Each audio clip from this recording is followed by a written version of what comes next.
Hi guys, welcome back to my YouTube channel. मैं हूं Nitesh. Guys, 31 दिसंबर 2022 को आपके असेसमेंट ईयर 2022-23 की लास्ट डेट फिनिश हो चुकी है। लेकिन आप में से अभी भी बहुत सारे ऐसे लोग हैं जो कि असेसमेंट ईयर 22-23 के लिए अपनी इनकम टैक्स रिटर्न नहीं भर सके हैं और अब वो अपने रिटर्न्स को फाइल करना चाहते हैं। तो क्या ऐसा पॉसिबल है? The answer is absolutely yes. आप इस रिटर्न को अभी भी फाइल कर सकते हैं। लास्ट डेट ऑल्दो जा चुकी है, स्टिल आप इसकी फाइलिंग कर सकते हैं और इसको आप फाइल कर सकते हैं थ्रू ITR-U। तो चलिए वीडियो को स्टार्ट करते हैं। सबसे पहले आपको चले आना है ई फाइलिंग पोर्टल पे, जो कि है incometax.gov.in। और यहाँ पे आकर के आपको सबसे पहले करंट ईयर का आपको यूटिलिटी डाउनलोड करनी पड़ेगी, जिसके थ्रू आप ITR-U की फाइलिंग करने वाले हैं। यूटिलिटी डाउनलोड करने के लिए आपको डाउनलोड सेक्शन में आना होगा और यहाँ पे आपको अपना असेसमेंट ईयर, जो कि बाय डिफ़ॉल्ट 22-23 ही होगा, इसमें आपको आपकी यूटिलिटी डाउनलोड करनी होगी। अब यूटिलिटी डाउनलोड करते टाइम पे आपको ये ध्यान देना है कि यूटिलिटी आपकी एक आपको मिलेगी कॉमन ऑफलाइन यूटिलिटी, जो आपको नहीं डाउनलोड करनी है बिकॉज़ इसमें आपका अभी तक ITR-U का इंटीग्रेशन नहीं हुआ है। अभी आपको डाउनलोड करना होगा। आप नीचे इसको स्क्रॉल करेंगे तो आपको सेपरेट सेपरेट फॉर्म्स दिखेंगे, ITR 1 2 3 4 5 6 7। तो जी जो भी ITR आपके ऊपर एप्लीकेबल होगी, उस ITR को आप ओपन करेंगे और इसमें आपको एक यूटिलिटी एक्सेल बेस्ड मिलेगी। इस वाले वर्जन को आपको डाउनलोड करना होगा। अब आप देख सकते हैं ये जो date of release of latest version of utility है वो 1 जनवरी 2023 है। यानी कि आपकी 1 जनवरी को ही इस यूटिलिटी को अपडेट कर दिया गया है और यानी कि इसके थ्रू आप अपनी ITR-U फाइलिंग कर सकते हैं। तो हमारे को यहाँ पे फाइल करना है ITR-1 और इसलिए हम यहाँ पे इसकी यूटिलिटी एक्सेल बेस्ड वाले डाउनलोड कर लेंगे। डाउनलोड करने के बाद इसको आप अनजिप करेंगे और अनजिप करने के बाद इसमें आपको एक प्रोसेस ध्यान रखना है। आपके सिस्टम्स पे यहाँ पे मैक्रो का इशू आ सकता है। आप हमेशा इसको जब भी अनजिप करेंगे, इसके बाद इसको राइट क्लिक करेंगे, शो मोर ऑप्शंस में जाएंगे, प्रॉपर्टीज, और यहाँ पे इसको आपको अनब्लॉक करना ही होगा, अदरवाइज आपकी यूटिलिटी वर्क नहीं करने वाली। तो अनब्लॉक करने के बाद इसको आप ओके करेंगे और अब आप इस यूटिलिटी को आप इनेबल करेंगे। जैसे आप इसको ओपन करेंगे, यहाँ पे आपको ये ऑप्शन देगा इनेबल कंटेंट। आप इसको इनेबल करेंगे और यहाँ पे आपको सबसे पहले होम पेज पे ही आपको दो ऑप्शन मिलेंगे, इंपोर्ट प्रीफिल या इंपोर्ट जेसन। यानी कि आपने अगर पहले से कोई जेसन वगैरह प्रिपेयर कर रखी है तो आप उसको डायरेक्टली इंपोर्ट कर सकते हैं, अदरवाइज आप यहाँ पे इंपोर्ट प्रीफिल कर सकते हैं। अभी प्रीफिल फाइल क्या होती है, इसको आप अपने इनकम टैक्स पोर्टल पे लॉग इन करके आप वहाँ पे प्रीफिल फाइल डाउनलोड कर सकते हैं, जिसको इंपोर्ट करने के बाद आपको ये सारी इन्फॉर्मेशन मैनुअली नहीं भरनी पड़ेगी। वो सारी चीज़ें जैसे आपका पर्सनल इन्फॉर्मेशन, आपका TDS डिडक्शन, ये सारी चीज़ें इसमें इंपोर्ट हो जाएंगी और रिमेनिंग फिगर जैसे कि आपको आपकी जो इनकम डिटेल्स वगैरह होगी वो आपको यहाँ पे फिल करना होगा और आपका काम काफ़ी आसान हो जाता है। तो हमारे पास यहाँ पे हमने पहले से कोई भी फाइल रेडी नहीं करी हुई है, इसलिए जेसन फाइल हमारे पास नहीं होगी और इसलिए हम यहाँ पे प्रीफिल फाइल पोर्टल से डाउनलोड करने वाले हैं। तो पोर्टल से डाउनलोड करने के लिए हम वापस से चलेंगे पोर्टल पे और यहाँ पे हम करने वाले हैं लॉगिन। लॉगिन करने के बाद आपको यहाँ पे आना है ई फाइल के अंदर, यहाँ पे इनकम टैक्स रिटर्न, और इसमें लास्ट ऑप्शन आपको मिलेगा डाउनलोड प्रीफिल डेटा। यही वो फाइल है जिसको हमें यूटिलिटी के अंदर इंपोर्ट करना है। तो इस पे आप क्लिक करेंगे, असेसमेंट ईयर सेलेक्ट करेंगे 22-23 और इसमें आप डाउनलोड पे क्लिक करेंगे। जैसे ही डाउनलोड पे क्लिक करेंगे, यहाँ पे आपको एक नीचे जेसन फाइल मिल जाएगी। इसी फाइल को हमारे को इंपोर्ट करना है अपनी एक्सेल यूटिलिटी में। अब वापस से एक्सेल यूटिलिटी में जाएंगे, इंपोर्ट प्रीफिल पे क्लिक करेंगे और यहाँ पे से ओके करेंगे। अब जहाँ भी आपने फाइल सेव करी है, डाउनलोड करी है, उस पे आप डबल क्लिक करेंगे और ये आप देख सकते हैं ये सारा इन्फॉर्मेशन ये ऑटोमेटिकली प्रीफिल करना शुरू हो चुका है। तो हमारे यहाँ पे जितना भी डेटा था वो प्रीफिल हो चुका है। एक्सेल यूटिलिटी में अब हमें मैनुअली एक एक इन्फॉर्मेशन नहीं भरनी होगी, मोस्ट ऑफ द इन्फॉर्मेशन यहाँ पे पहले से ही प्रीफिल्ड हो चुकी हैं। आप देखेंगे TDS शेड्यूल पे भी अगर आपका कोई TDS वगैरह कटा होता है तो यहाँ पे वो इन्फॉर्मेशन प्रीफिल्ड हो चुकी होंगी। TCS में भी सेम, और उसके बाद टैक्सेस पेड वेरिफिकेशन, ये सारा इन्फॉर्मेशन आ चुका है। तो अब हम यहाँ पे स्टार्ट करने वाले हैं इनकम डिटेल यानी कि फर्स्ट शेड्यूल से। तो यहाँ पे सबसे पहले आपका जो भी इन्फॉर्मेशन ब्लैंक होगी, जैसे यहाँ टाउन सिटी डिस्ट्रिक्ट नहीं आ रहा तो इसको हम यहाँ पे मैनुअली फीड कर लेंगे और इसके बाद आपका नेचर ऑफ एम्प्लॉयमेंट वगैरह आपको बताना होगा बिकॉज ये सैलरी की रिटर्न है। तो यहाँ पे नेचर ऑफ एम्प्लॉयमेंट हमें सेलेक्ट करना होगा। अब इसके बाद are you opting for new tax regime, ये नो रहेगा। और इसके बाद आपसे पूछा जाएगा यहाँ पे कि क्या आप 139(1) के 7th प्रोविज़ो के तहत अपनी रिटर्न वगैरह फाइल कर रहे हैं। ये बेसिकली तब एप्लीकेबल होता है जब आपकी टोटल इनकम 2.5 लाख से कम होती है, लेकिन आप इन सर्टेन कंडीशंस में फॉल करते हैं, जैसे कि आपका साल में आपने 1 करोड़ रुपए से ज़्यादा अपने करंट अकाउंट में डिपॉजिट करा हो, 2 लाख रुपए से ज़्यादा का आपने फॉरेन ट्रैवल पे एक्सपेंस करा हो, या फिर आपका 1 साल में टोटल बिजली का बिल जो होता है वो 1 लाख रुपए से ज़्यादा होता है, तब भी आपको रिटर्न फाइल करना मैंडेटरी हो जाता है। तो उस केस में अगर ऐसी कुछ एप्लीकेबिलिटी बनती है तो आप इसको येस करेंगे, अदरवाइज़ इसे नो रहने देंगे। हमारे केस में ये नो रहेगा। और इसके बाद यहाँ पे आता है सबसे इम्पोर्टेंट पार्ट, जिसको आपको केयरफुली देखना है। अब यहाँ पे फाइल्ड अंडर सेक्शन पूछा जाएगा। मैं इसको थोड़ा-सा ज़ूम कर देता हूँ ताकि आप इसे क्लियरली देख सकें। फाइल्ड अंडर सेक्शन में आपको बताना होगा कि आप किस सेक्शन में अपनी रिटर्न फाइल कर रहे हैं। अब यहाँ पे आप देखेंगे ये जो यूटिलिटी है, वो असेसमेंट ईयर 22-23 की है, यानी कि करंट असेसमेंट ईयर की, जिसकी ड्यू डेट अभी 2 दिन पहले निकली है। अब इसमें आपको फाइल्ड अंडर सेक्शन वाले पार्ट में जाएँगे, तो यहाँ पे आपको सारे ऑप्शंस मिलेंगे अलोंग विद दी 139(8) सेक्शन। ये 139(8) जो सेक्शन होता है, यही होता है आपकी अपडेटेड रिटर्न का। यानी कि जो करंट ईयर की यूटिलिटी है एक्सेल वाली, वो अपडेट हो चुकी है और इसके थ्रू आप असेसमेंट ईयर 22-23 का अपडेटेड रिटर्न भर सकते हैं। तो यहाँ पे जब आप फाइल्ड अंडर सेक्शन सेलेक्ट करेंगे तो इसमें आपको चूज़ करना है 139(8)(a).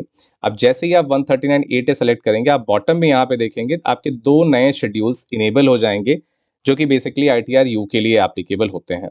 तो मैं यहाँ पे इसको सेलेक्ट करने वाला हूँ 139(8)(a), और जैसे ही हमने इसको 139(8)(a) सेलेक्ट करा तो यहाँ पे आप बॉटम में देखेंगे पार्ट ए जनरल 139(8)(a) और पार्ट बी एटीआई। ये 2 शेड्यूल्स इनेबल हो गए और ये बेसिकली आपके आईटीआर यू फॉर्म के लिए स्पेसिफिक शेड्यूल्स होते हैं।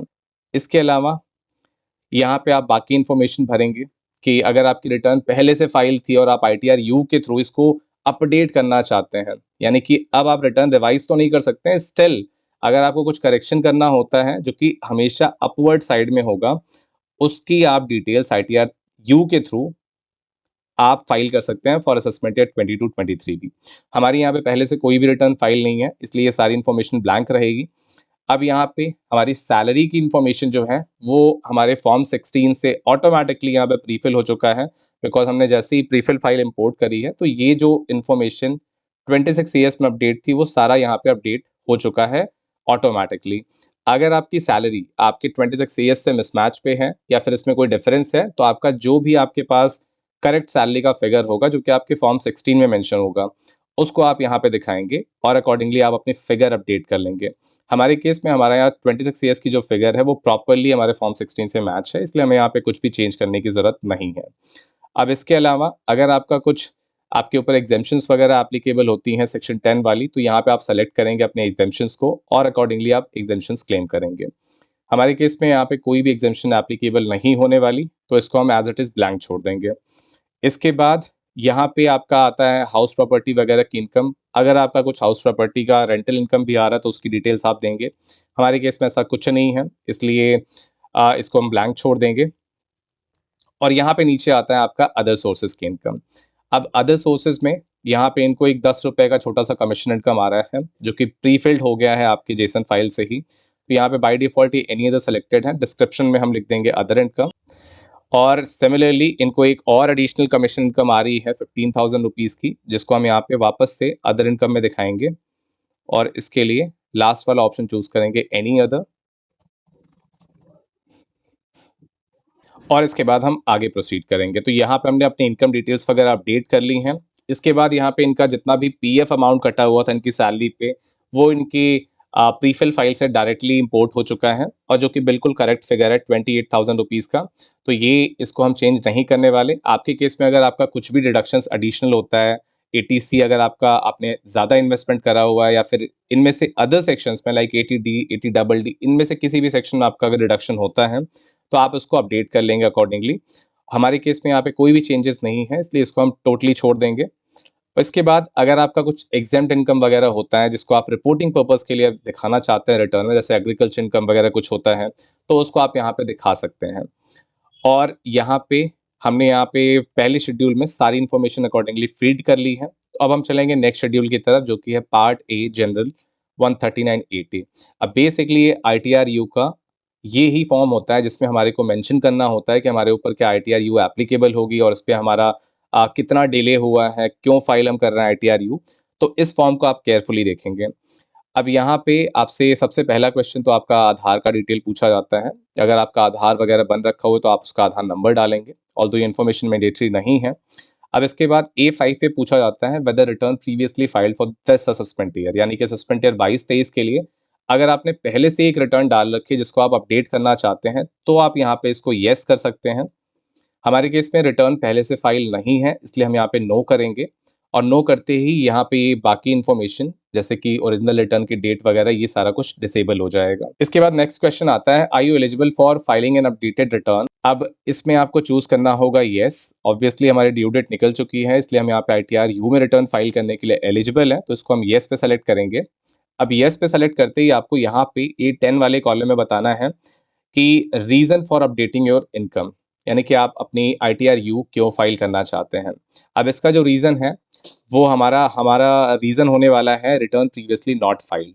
अब आपके केस में अगर आप रिटर्न पहले से आपने नहीं फाइल करी है तब तो आप फर्स्ट ऑप्शन चूज़ करेंगे।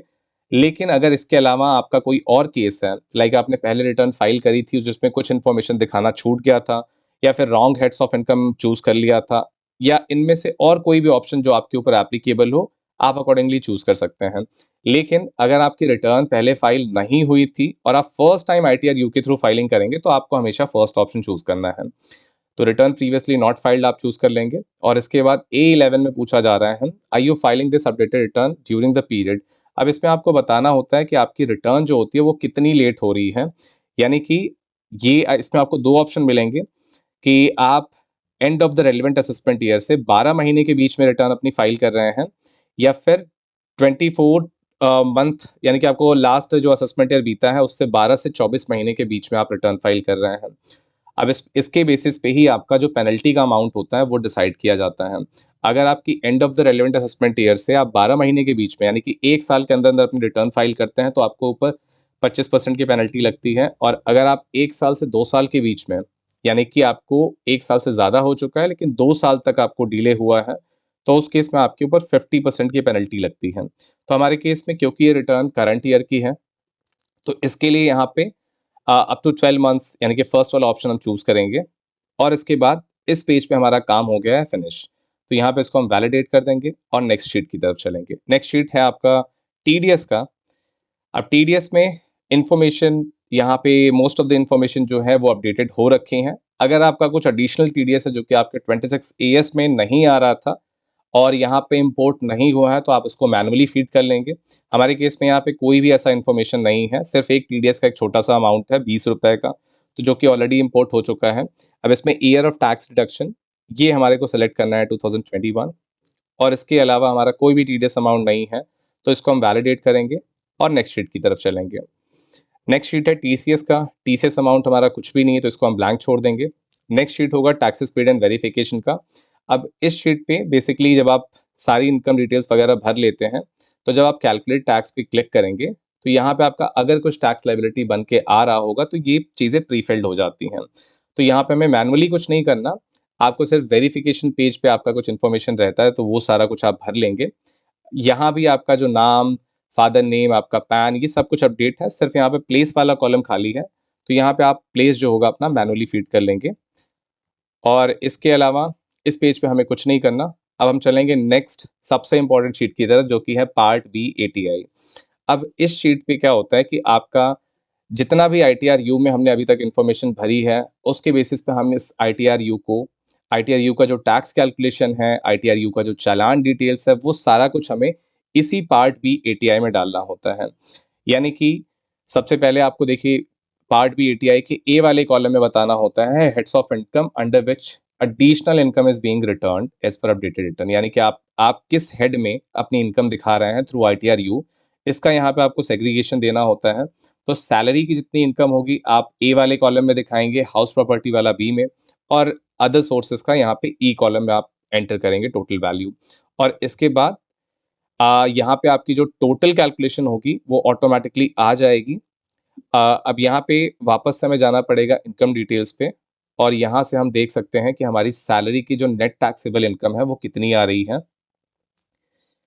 यहाँ पे आप देखेंगे टोटल आपकी सैलरी है 3,15,211 रुपए, जिसमें से स्टैंडर्ड डिडक्शन घटाने के बाद आपका income chargeable under the head salary जो है 2,65,211। अब इस फिगर को हम यहाँ पार्ट बी एटीआई में एंटर कर देंगे। हाउस प्रॉपर्टी से कोई इनकम नहीं है तो इसको हम जीरो कर देंगे, और अदर सोर्सेज में हमारे यहाँ पे कुछ इनकम है, तो जिसको हम इनकम डिटेल से चेक करेंगे। टोटल वैल्यू है 15,010 रुपीज़ की, तो इसको हम पार्ट बी एटीआई में एंटर कर देंगे। तो हमारी टोटल इनकम जो है, टोटल एडिशनल इनकम जो कि हम ITR-U के थ्रू दिखाने वाले हैं, वो हो गई 2,80,221।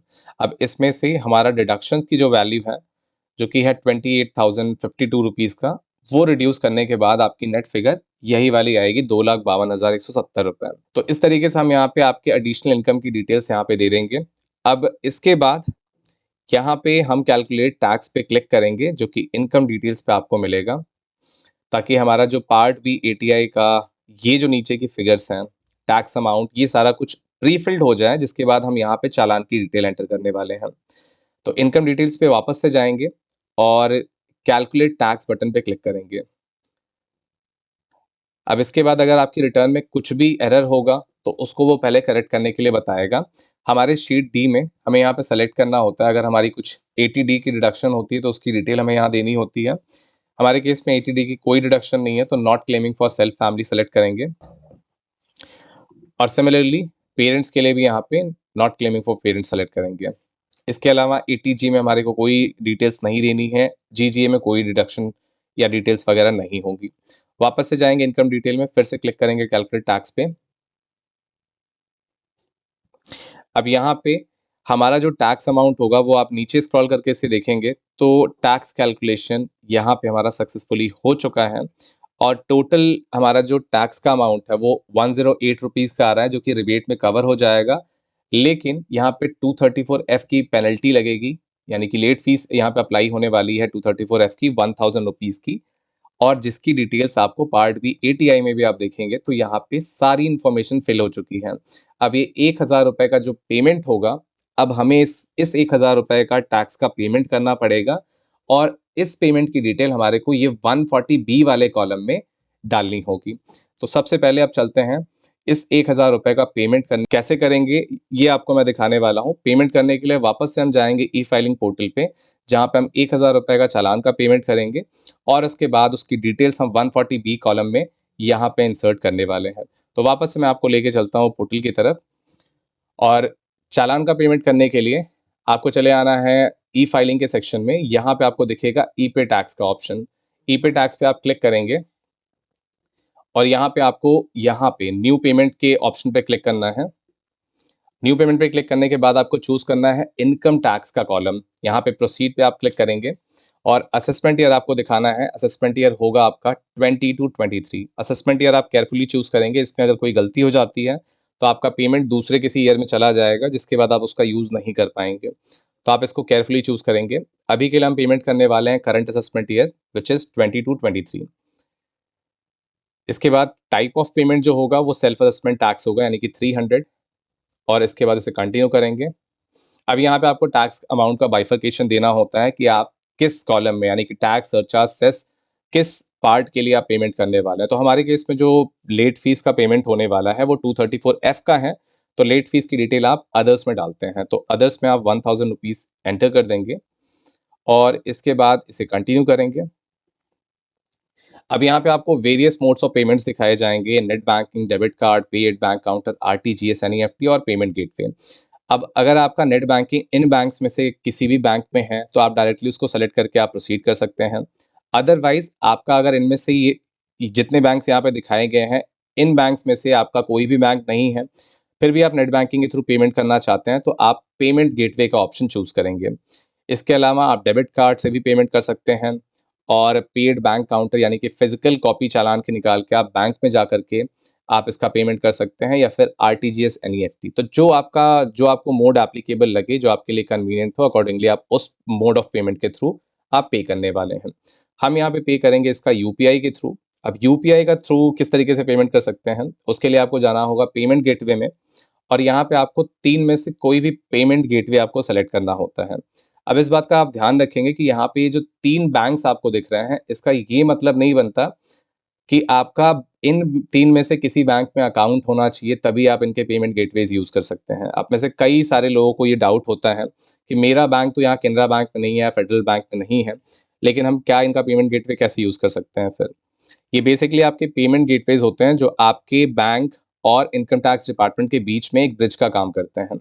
आप इनमें से कोई भी पेमेंट गेटवे यूज़ करेंगे, आपका पेमेंट आप अपने बैंक से कर सकते हैं। इन बैंक्स में आपका अकाउंट होना मैंडेटरी नहीं है। तो यहाँ पे हम यूज़ करने वाले हैं केनरा बैंक का पेमेंट गेटवे, और जिसके बाद हम इसे कंटिन्यू करेंगे। अब यहाँ पे आपको आपकी चालान की डिटेल्स दिखाई जाएँगी, एक प्रीव्यू दिया जाएगा। तो ये आपका असेसमेंट ईयर, फाइनेंशियल ईयर, ये सारे कुछ चीज़ें आप चेक कर लेंगे। ₹1000 का पेमेंट है, इसको आप पे नाउ पे क्लिक करेंगे। इंस्ट्रक्शंस जो टर्म्स एंड कंडीशन आ रही हैं उसको एग्री करेंगे, सबमिट टू द बैंक करेंगे। इस पे लीव पे क्लिक करेंगे। इसके बाद आपको यहाँ पे ऑप्शन आएगा कि आप किसके थ्रू पेमेंट करना चाहते हैं। आप यहाँ पे कार्ड सेलेक्ट कर सकते हैं, नेट बैंकिंग यूज़ कर सकते हैं, यूपीआई यूज़ कर सकते हैं। जो भी आपके ऊपर ऑप्शंस आपको सही लगे, आप उस ऑप्शन को यूज़ करें। हम यहाँ पे यूज़ करने वाले हैं यूपीआई। तो यूपीआई पे आप जैसे ही क्लिक करेंगे, तो आपको यहाँ पे सारे ऑप्शंस दिखेंगे। जीपे, फ़ोनपे, भीम यूपीआई, पेटीएम, जिससे भी आपको यूज़ करना हो, आप उसको यूज़ कर सकते हैं। अगर आपने पहले भी ये ऑप्शन यूज़ करा हुआ है, तो आपको सेव्ड ऑप्शन में, जो हमने लास्ट टाइम यूज़ किया होगा, वो ऑप्शन दिख रहा होगा। तो आप डायरेक्टली सेव्ड ऑप्शन पे क्लिक करके भी प्रोसीड कर सकते हैं। और अगर इनमें से आपका कोई भी ऑप्शन नहीं है, यानी कि इनमें से आप कोई भी ऐप नहीं यूज़ करते, किसी आप बैंक का आप यूपीआई आईडी यूज़ करना चाहते हैं, तो भी आप यहाँ पे एंटर एनी यूपीआई आईडी पे क्लिक करके प्रोसीड कर सकते हैं। मैं यहाँ एंटर एनी यूपीआई आईडी पे क्लिक करता हूँ, और अपना जो यूपीआई आईडी है, वो हम यहाँ पे एंटर कर देते हैं। हालाँकि यूपीआई आईडी जीपे का है, स्टिल मैं आपको दिखाने के लिए ऐसे दिखा रहा हूँ। तो यहाँ पे हमने अपना यूपीआई आईडी एंटर कर दिया है, उसको वेरीफ़ाई करेंगे। जैसे ही वेरीफ़ाई होने के बाद आपका नाम यहाँ पे तुरंत आ जाएगा, और इसके बाद आप इसको प्रोसीड पे क्लिक करेंगे। प्रोसीड पे क्लिक करने के बाद अब ये आपका जिस किसी भी एप्लीकेशन का आपका ये यूपीआई आईडी था, उस एप्लीकेशन पे एक नोटिफ़िकेशन आएगा, जिसके बाद आप अपने एप्लीकेशन पे, हमारे केस में हमारा जीपे का एप्लीकेशन है, तो आप जीपे को ओपन करेंगे और ये ₹1000 का पेमेंट आप वहाँ पे करेंगे। जैसे ही आपका पेमेंट आपके मोबाइल के एप्लीकेशन पे कंप्लीट होगा, ये पेज वापस से आपको रीडायरेक्ट करेगा इनकम टैक्स पोर्टल पे, और इसके बाद आपका चालान आप डाउनलोड कर सकते हैं। तो हम अब मोबाइल स्क्रीन की तरफ चलते हैं, और इसको हम इसका पेमेंट अपने जीपे पे कंप्लीट कर लेते हैं।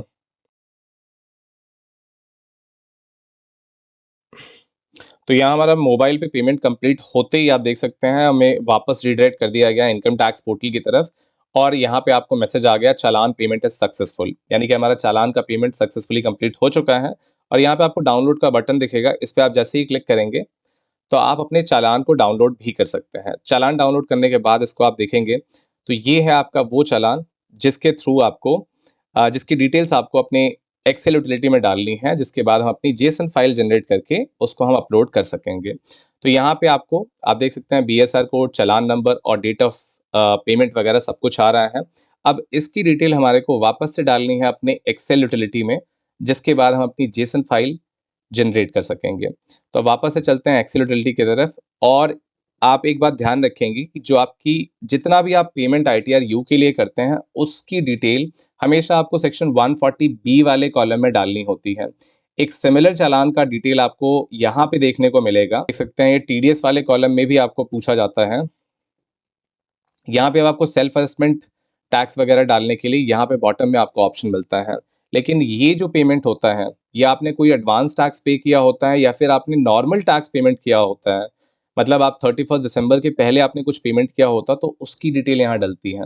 लेकिन जितना भी पेमेंट आप आईटीआर यू के लिए करेंगे, उसका पेमेंट आप हमेशा 140 बी सेक्शन में एंटर करेंगे। तो यहाँ पे अब हम इसकी डिटेल डाल देंगे। तो यहाँ पे हमने चालान की डिटेल डाल दी है, और जैसे ही हमने चालान का डिटेल्स एंटर किया, आप देख सकते हैं यहाँ पे टैक्स ड्यू जो आ रहा था 1000 का, वो यहाँ पे रिमूव हो चुका है, और आपका जो नेट अमाउंट पेबल था वो 1000 था। Taxes paid under section 140 B, ये 1000 हो गया।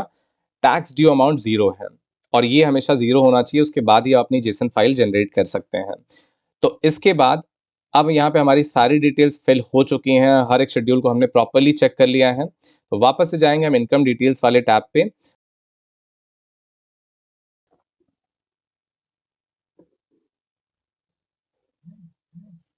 जेसन पे क्लिक करेंगे, इसको ओके करेंगे, ओके एंड ओके। अब यहाँ पे आपको सेव जेसन का बटन दिखेगा, इस पे आप क्लिक करेंगे जिसके बाद आपकी जेसन फाइल सेव हो जाएगी। अब एक बात का आप और ध्यान रखेंगे, आप में से बहुत सारे लोगों का ये मेरे पास क्वेश्चन आता है कि जेसन फाइल आप जब सेव करने की कोशिश करते हैं, तो आपका जेसन फाइल यहाँ पे सेव तो दिखाता है लेकिन वो सेव नहीं हो पाता है। तो इसके लिए आपको ध्यान रखना है कि जहाँ पे भी आपने ये एक्सेल की यूटिलिटी जिस पे हम काम कर रहे हैं, वो एक्सेल यूटिलिटी जिस भी पाथ पे होती है, उसी फ़ोल्डर में, उसी पाथ पे आपका जेसन फाइल भी सेव होगा। तो ये चीज़ आप ध्यान रखेंगे। हमारे केस में हमारा जेसन फाइल जो है वो डाउनलोड सेक्शन में ही पड़ा हुआ है, तो वहाँ पे आप देखेंगे तो जेसन फाइल हमारी सेव हो चुकी होगी, जिसको मैं आपको दिखा देता हूँ। ये है हमारी जेसन फाइल, जिसको अब हम पोर्टल पे अपलोड करने वाले हैं। यहाँ पे आपको फाइल नाउ का बटन दिखेगा, आप डायरेक्टली इस पे क्लिक करके प्रोसीड कर सकते हैं, या फिर आप ई फाइल के अंदर जाएंगे, income tax return, file income tax return, इस पे आप क्लिक करेंगे तो वापस से आप फाइलिंग वाले पेज पे आ जाएंगे और यहाँ पे आपको चूज करना है असेसमेंट ईयर। ये होगा आपका assessment year 22-23 current assessment year. और जैसे ही आप उसको करंट असेसमेंट ईयर चूज करते हैं, फाइलिंग टाइप आपसे पूछा जाएगा। फाइलिंग टाइम आपको 3 सेक्शंस दिखेंगे, 92 CD modified return, 119 two B condonation वाला रिटर्न और उसके बाद 13980 अपडेटेड रिटर्न। तो आप देख सकते हैं कि पोर्टल पे ये चीज़ 1 जनवरी को ही अपडेट हो चुकी है। यानी कि 1 जनवरी के बाद कोई भी अगर फाइलिंग करना चाहता है फॉर असेसमेंट ईयर 22-23, तो वो मॉडिफाइड सॉरी आपकी अपडेटेड रिटर्न को एंटर कर सकता है। तो अपडेटेड रिटर्न को आप यहाँ पे चूज करेंगे। इसके बाद आपको बताना है कि आपकी रिटर्न ऑडिटेड होने वाली है या फिर विदाउट ऑडिट वाली रिटर्न है। तो हमारे केस में हमारी जो रिटर्न है वो ITR 1 है, तो ऑडिट का कोई सवाल नहीं होता उसमें। तो यहाँ पे हम इसको नो सेलेक्ट करेंगे। इसके बाद ITR टाइप हम सेलेक्ट करेंगे ITR 1 और इसके बाद इसे कंटिन्यू करेंगे। इसके बाद अटैच फाइल पे क्लिक करेंगे और डाउनलोड सेक्शन में जहां हमारी फाइल है उसको हम वापस से जाएंगे, वहां पे ITR 1 यहाँ पे अपना जो जेसन फाइल हमने जनरेट करा हुआ है इसको हम सेलेक्ट करेंगे।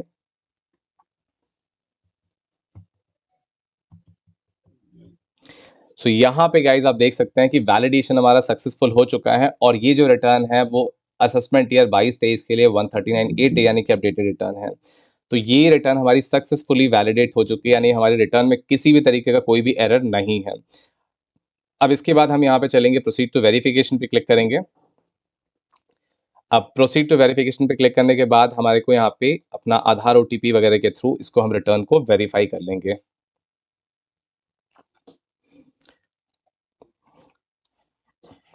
अब यहाँ पे आधार OTP एंटर करके हम इसको वैलिडेट करेंगे। OTP डालने के बाद यहाँ पे गाइस इसको वैलिडेट पे क्लिक करेंगे। अब यहाँ पे आपसे पूछा जाएगा कंफर्म सबमिशन ऑफ रिटर्न और यहाँ पे हमने रिटर्न को सबमिट कर दिया है और आप सक्सेसफुली देख सकते हैं गाइस कि हमारे return for assessment year 22-23 even after expiring the due date हमने ITR U के थ्रू इसको फाइल कर दिया है। So I really hope guys ये वीडियो आपको बहुत यूजफुल लगी होगी। आप में से बहुत सारे लोग अभी भी ऐसे हैं जो कि असेसमेंट ईयर 22-23 के लिए अपनी रिटर्न फाइल करना चाहते हैं, लेकिन उन्हें ये डाउट आ रहा है कि उनकी लास्ट डेट 31 दिसंबर एक्सपायर हो गई है, जिसकी वजह से वो रिटर्न अपनी फाइल कर ही नहीं सकते। ये इन्फॉर्मेशन गलत है। आप ITR U के थ्रू अपनी रिटर्न अभी भी फाइल कर सकते हैं, लेकिन उसकी जो कंडीशंस होती हैं कि आपको कुछ लेट फीस वगैरह पे करना पड़ेगा और पेनल्टी वगैरह भी चार्ज होगी अगर आप आपकी रिटर्न टैक्सेबल अमाउंट में फॉल करती है। तो ये सारा कुछ आपको कंडीशन मेट करना होगा, जिसके बाद आप ITR U के थ्रू अपनी असेसमेंट ईयर 22-23 की रिटर्न परफेक्टली फाइल कर सकते हैं। तो ये था गाइस कंप्लीट प्रोसेस। मैंने शुरुआत से लेकर के आपको एंड तक पूरा प्रोसेस दिखाया, इसके साथ भी आप पेमेंट वगैरह कैसे कर सकते हैं, कंप्लीट वीडियो ये आपके लिए है। So I really hope guys ये वीडियो आपको बहुत यूजफुल लगी होगी और अगर आपको ये वीडियो यूजफुल लगती है तो इस वीडियो को प्लीज़ लाइक ज़रूर कीजिएगा, अपने फ्रेंड्स के साथ भी शेयर कर दीजिए और ऐसी ही इंपॉर्टेंट वीडियोस पाने के लिए चैनल को सब्सक्राइब करके ज़रूर रख लीजिए, ताकि मैं फ्यूचर में भी आपके लिए ऐसे ही यूजफुल और इन्फॉर्मेटिव वीडियोस ला सकूं।